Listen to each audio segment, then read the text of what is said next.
Disney World is over 40 square miles. So, how do you get around once you're there?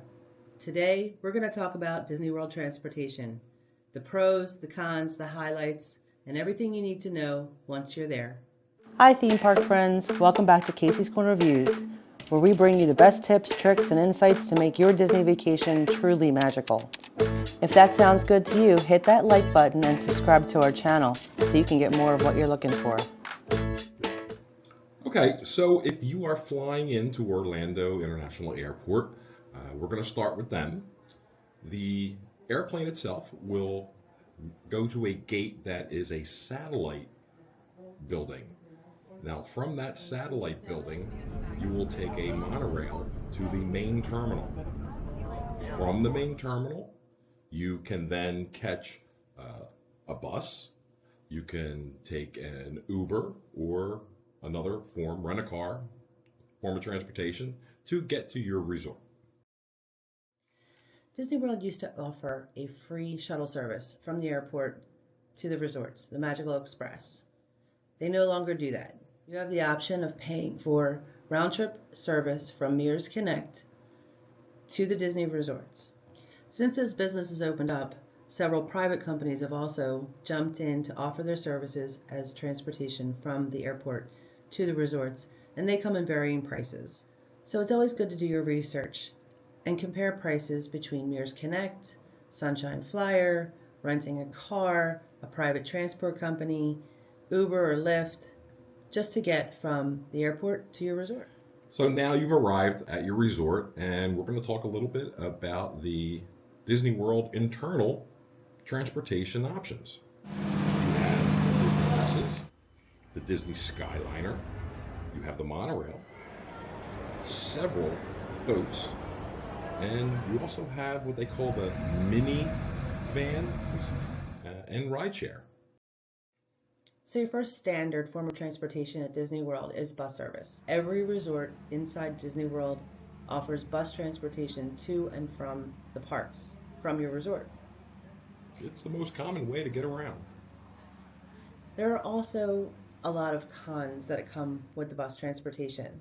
Personally, I think it gets a bad rap. However, it can take the longest amount of time to get from a very distant resort to any of the parks. It also gets very overcrowded, especially when the parks close or for rope drop. They will pack you in like sardines, and just be advised that if you decide to take a bus when it's a peak period, either going to the parks in the morning or coming home at nighttime, you may end up standing. The last thing that I would mention about bus transportation is at some of those bigger resorts like Saratoga Springs, Caribbean Beach, they have internal bus loop systems. And because those resorts are so large, you can end up having to wait for through more than one bus. We have waited at a bus stop through 3 buses trying to get from Caribbean Beach to Disney Springs. Yeah, because they were all full when they got to our bus station, and we just had to wait for one that had some room. Next is going to be the Disney Skyliner. They're area gondolas that connect to select resorts, to Epcot and Hollywood Studios. The Disney World Skyliner is the newest form of transportation on the property, and it is probably the most popular and the favorite. It has great views. You're up in the sky, it's quiet, it's smooth, and a lot of people consider it another ride, another attraction at Disney. Mm-hmm. The Skyliner connects both Epcot and Hollywood Studios to some of the resorts on Disney property that may have only had bus transportation in the past. So resorts like Art of Animation and Pop Century and Caribbean Beach now have a very fast mode of getting to 2 of the 4 Disney parks. In addition, the Skyliner also connects the Riviera, all of the Epcot area resorts, including Boardwalk, Yacht and Beach, and even the Disney Swan and Dolphin, to both Epcot and Hollywood Studios. So some of the cons of using the Disney Skyliner. Right off the bat, I can think of the times where we were exiting the park and At nighttime, you're going to see a huge line waiting to get on the Skyliner. Now, you got to keep in mind, it does move pretty quick. The other things would be in bad weather, the Skyliner will stop running. Once in a while, when they're loading different passengers or whatever, it may slow down a bit. But all in all, I consider it another ride, and I usually enjoy myself when I'm on the Skyliner. Two more cons of the Disney Skyliner include the fact that it's not air conditioned. So if you do get stuck up there in the air waiting for them to restart the transportation, Or ride. it can get hot. We were stuck for maybe 20 minutes inside a gondola in the middle of summer, and it was pretty hot. Now, they have thought of this, and I do believe there is an emergency kit that they keep in each one of the cars. They do.